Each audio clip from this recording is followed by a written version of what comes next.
تو یہ 3 دلیلیں ہوئیں. پہلی دلیل کہ دین کو مکمل کر دیا گیا، اور جب دین مکمل کیا گیا تھا تب عید میلاد النبی نہیں تھی.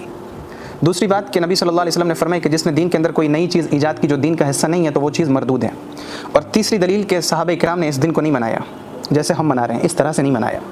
چوتھی بات یہ ہے کہ فقہاء کرام حضرت امام ابو حنیفہ رحمۃ اللہ علیہ، امام شافعی رحمۃ اللہ علیہ، امام مالک رحمۃ اللہ علیہ، امام احمد بن حنبل رحمۃ اللہ علیہ، یہ اتنے بڑے بڑے مجتہد حضرات، انہوں نے کب منایا؟ یہ مسند الامام احمد بن حنبل رکھی ہے میرے پیچھے، اٹھا کے دیکھیں کوئی ایک حدیث مجھے دکھائیں جس کے اندر ہو کہ امام احمد بن حنبل اس بات کے قائل ہیں کہ عید میلاد النبی کو منانا ہے.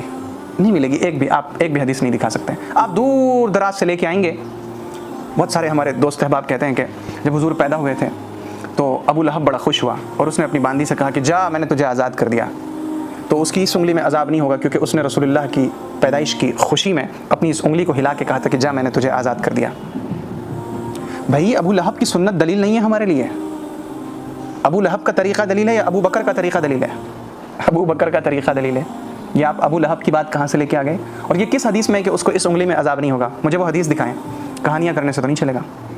آپ نے کہانی کر دی کہ اس کی اس انگلی میں عذاب نہیں ہوگا کیونکہ اس نے رسول اللہ کی پیدائش کی خوشی میں اس والی انگلی سے سویبہ جو اس کی باندھی تھی، لوگ اسے صوبیہ پڑھتے ہیں لیکن سویبہ نام ہے، اسے آزاد کر دیا تھا تو اس کو عذاب نہیں ہوگا.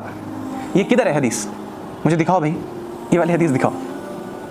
یہ ساری باتیں ہیں عید میلاد النبی منانے سے متعلق.